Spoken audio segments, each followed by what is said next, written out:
Germany versus Canada. अगर आप लोग पढ़ाई करने के लिए जाना चाहते हो देन आपका पीआर या सिटीजनशिप का प्लान है एंड उसके अलावा भी बहुत सारे फैक्टर्स के बारे में आज की वीडियो के अंदर बात करेंगे कौन सी कंट्री आप लोगों के लिए बेस्ट है।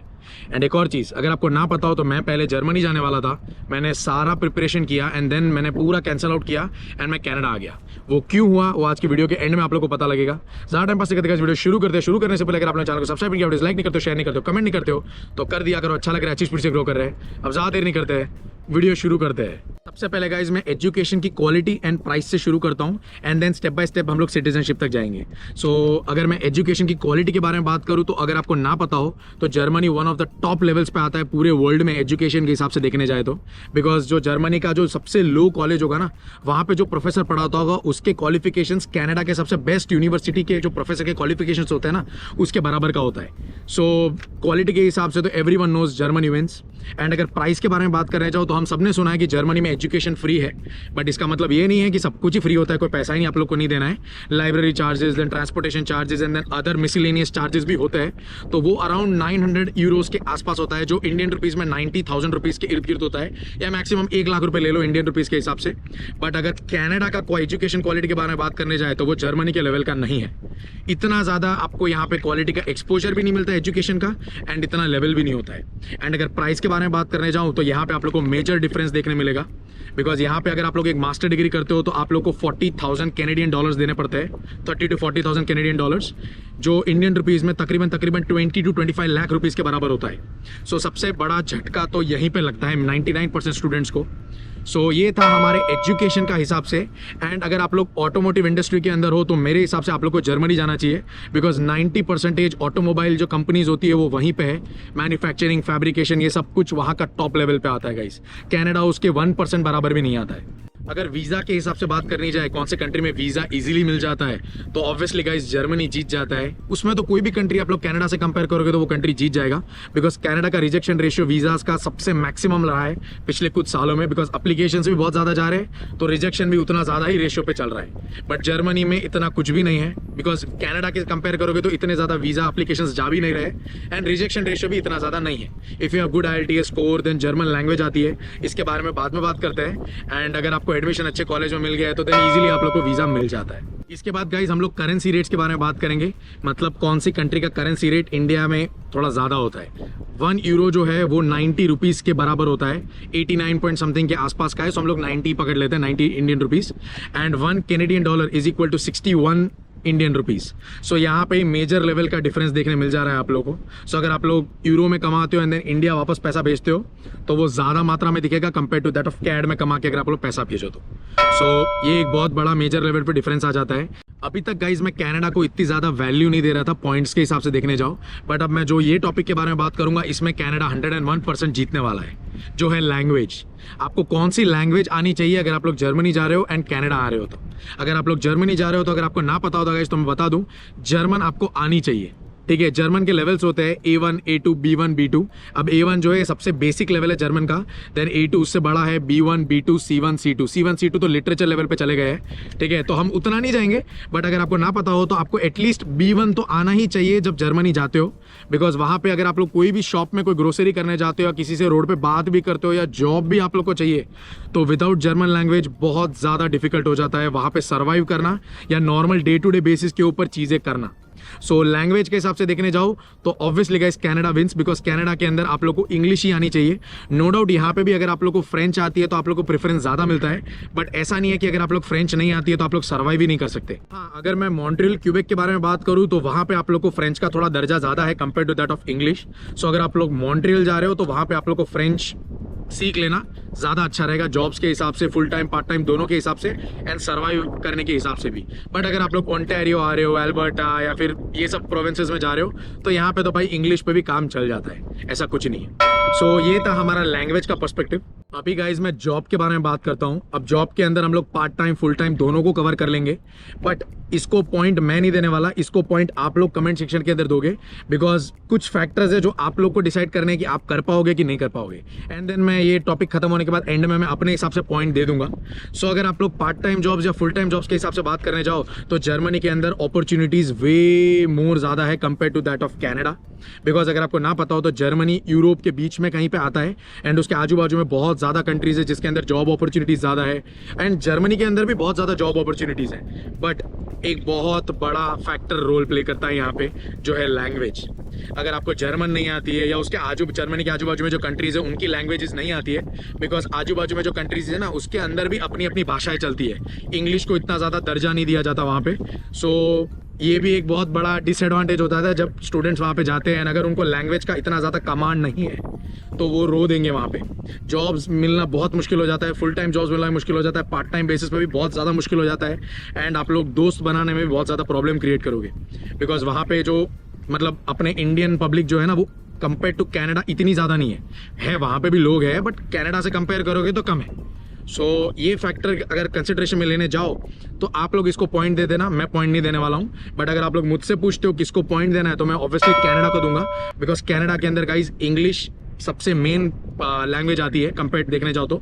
नो डाउट फ्रेंच अगर आप लोग को आती है तो बहुत बड़ा एडवांटेज रहेगा आप लोग के लिए, बट इंग्लिश को भी यहाँ पे उतना ही दर्जा दिया जाता है compare to that of French. इसके बाद गाइज हम लोग सेफ्टी के बारे में बात करेंगे। कौन सा ऐसा कंट्री है जिसके अंदर इतना ज़्यादा रिस्क नहीं है आप लोग को रहने के लिए, मतलब सेफ है, इतने प्रॉब्लम्स नहीं होते, कोई तरीके का आजू बाजू की कंट्रीज का वॉर टाइप सिचुएशन नहीं होता है। तो ये केस में तो गाइज दोनों ही कंट्रीज सेफ है। कैनेडा भी बहुत पीसफुल जगह है, यहाँ पे भी कभी इतना ज़्यादा कोई वायोलेशन है इस तरीके का कुछ आजू बाजू की कंट्रीज को नहीं करता, बिकॉज कैनेडा बहुत शांत जगह है। एंड जर्मनी भी इसी लेवल का आता है, एजुकेटेड लोग हैं वहाँ पे देखने जाओ तो जर्मनी का अनएम्प्लॉयमेंट रेट एक्चुअली कैनेडा से बहुत ज़्यादा कम है। ठीक है, जर्मनी का अनएम्प्लॉयमेंट रेट 5% है, कैनेडा का अनएम्प्लॉयमेंट 9% के आसपास आता है। सो जर्मनी में एजुकेटेड लोग ज़्यादा है compare to that of Canada. But दोनों के हिसाब से देखने जाओ तो दोनों ही पॉइंट लेते हैं, इसमें किसी एक को पॉइंट नहीं दे सकता मैं, दोनों ही अच्छी जगह है जाने के लिए। एक और चीज़ गाइस, जब मैंने ऑस्ट्रेलिया एंड कनाडा को कंपेयर किया था तब मैंने ये बोला था कि अगर आप कनाडा में हो तो आप लोग यूएस जा सकते हो, ये पीछे डेट्रॉइट है, सो आप लोग वहाँ पे जा सकते हो। बट ऑस्ट्रेलिया के अंदर इस तरीके का आपको कुछ एडवांटेज मिलता नहीं है। बट अब मैं कनाडा को एंड जर्मनी को कंपेयर करूँ तो भाई यहाँ पे यूएस है, बट वहाँ पे तो आजू बाजू में बहुत सारी कंट्रीज है जहाँ पे जा सकते हो। तो ये वाले सिचुएशन के अंदर मैं जर्मनी को पॉइंट दूंगा। बट अगर आपको लैंग्वेज आती है तो, अगर लैंग्वेज नहीं आती है तो भाई डिसएडवांटेज ही है, तो उस केस में कनाडा ही जीतेगा। बट वो आपको इस हिसाब से देखना, मैं आपको कोई पॉइंट नहीं देने वाला, आई एम जस्ट कंपेयरिंग कि कौन से फैक्टर्स यहाँ पे रोल प्ले करते हैं। देन हम लोग बात करेंगे सबसे इंपॉर्टेंट पॉइंट जिसके लिए 90% लोगों ने ये वाली वीडियो पे क्लिक किया है, जो है हमारा पीआर एंड सिटीजनशिप। अब देखो भाई, कोई भी कंट्री आप लोग दुनिया में उठा लो, उसको कनाडा से कंपेयर करो पीआर और सिटीजनशिप में, तो वो नहीं बीट कर सकता।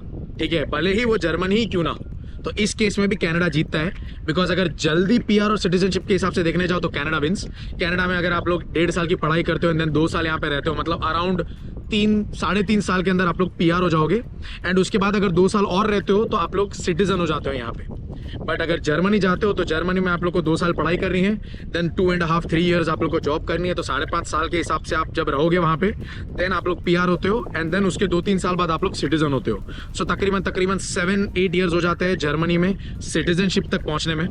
बट कनाडा के अंदर ऐसा नहीं है, तो कनाडा विंस ये वाली सिचुएशन के अंदर। अब गाइज हम लोग सिटीजनशिप के बारे में बात कर ही रहे हैं, तो मैं बता दूं, जब आप लोग कनाडा में सिटीजन हो जाते हो या फिर जब आप जर्मनी में सिटीजन हो जाते हो, तो जैसे आप सिटीजन होते हो ना, तो आप लोग को वो कंट्री का पासपोर्ट मिलता है। एंड अगर आपको ना पता हो तो German passport is way more powerful then Canadian passport, because अगर एक बार आपके हाथ में जर्मन पासपोर्ट आ जाता है तो आप लोग कोई भी कंट्री में ईजी वीज़ा लेके जा सकते हो, फट पहुँच जाओगे।